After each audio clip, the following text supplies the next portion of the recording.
как бы я не знаю, можно это показывать по видео или нет, но... Aleksei Snitsarenko on ettevõtja, kelle igast ärireisist võiks kirjutada põneva seiklusraamatu. Pole ka imestada. Enamuse Aleksei klientidest moodustavad inimesed, kes pärinevad täiesti erinevast kultuuriruumist ning kelle arusaam normaalsest ettevõtlusest on sootuks teistsugune. Или как с этими, с пакистанцами.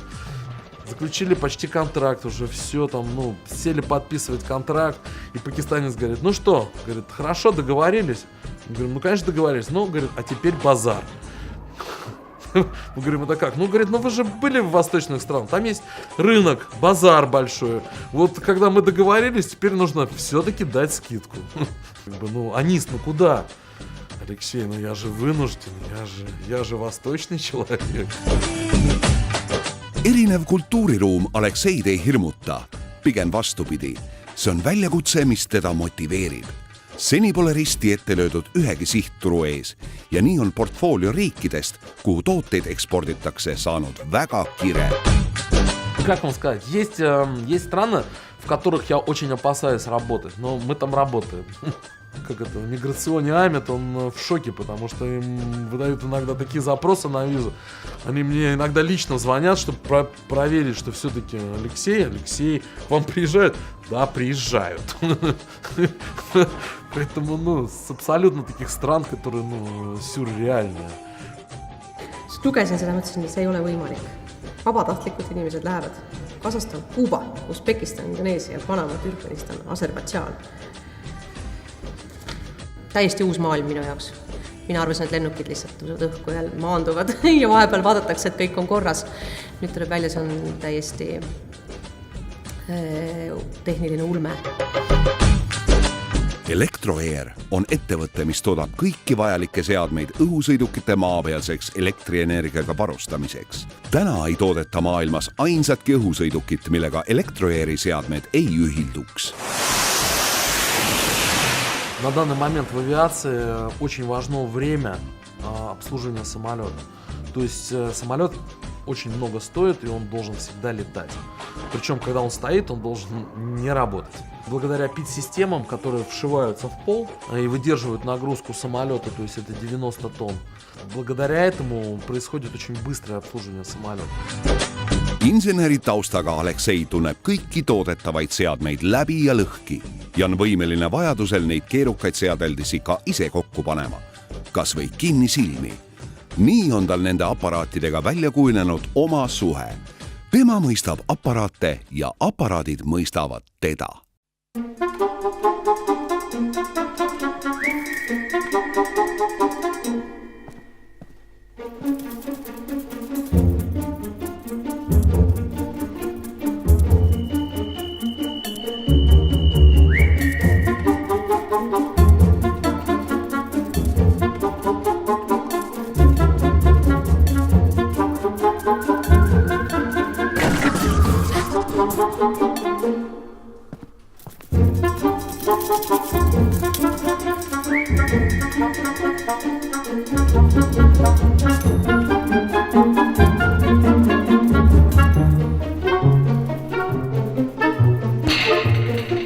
Elektroairi uue põlvkonna maapealse toiteblokid, konverterid ja alaldid on kõrgelt hinnatud nii oma innovatiivsete lahenduste kui ka töökindluse poolest.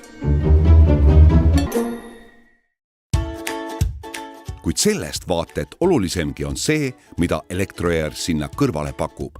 Ettevõte garanteerib mis tahes probleemi ilmnemisel selle lahendamise kiiremini kui 24 tunniga ja seda ükskõik millises maailma punktis. Just sellised sammud on aidanud Alekseil võita ka lennunduses tegutsevate absoluutsete tipptegijate südamed. Alates Euroopa suurimast lennufirmast Lufthansa ja lõpetades maailma suurima lennukitootjaga Airbus. Et see on selline vahva järjekordne kogemus, et kus see konkurss on toonud välja kellegi, kellest sa ei ole kuulnud, sa loed nende lugu ja sa nendid, et, et tegelikult selliste peal Eesti majandus ju püsib. Väikesest Eestist võtta enda alla Kesk-Aasia, võtta enda alla uued arenevad turud ja teiselt poolt, kui palju on Eestis inimesi, kes kujutavad ette, et lennukite teenendamises on eestlased maailmaturul tegijad. Et ma arvan, et need 2 asja on juba piisav argument, et meie konkursi finaalis olla. Tihti mööda ilma rändaval mehel on reisilugusid seinast seina. Neist endale on humoorikamad aga alati need, kui lennundust läbi ja lõhki tundev mees ise mingil põhjusel punktist A punkti B kohale jõudma ei kipu. Была история, что в 2011 году мне ассистент купили билеты, я пришел во Франкфурте, даю билет, а мне говорят, что ваш билет не пробивается. Я прихожу к Люфтганзе, прямо говорю, что как это, у меня Люфтганза, вот билет, ваш билет не пробивается. Люфтганза меня, так как я там напирал, они меня садят на самолет, я лечу в Стокгольм. В Стокгольме берут билет, смотрят и говорят, а у вас билет на месяц позже. Я а это уже 9 часов вечера, до Таллина рейса никакого нету. Меня сажают в самолет на Ригу, причем с Риги на Таллин, причем делают это бесплатно, говорят, что передайте привет своей секретарше. Tööst vaba aja veedab Aleksei ühes abikaasa ja 2 lapsega. Kuna seda aega kipub aga alatasa nappima, siis on mehel kindel põhimõte. Tööd Aleksei koju kaasa ei võta.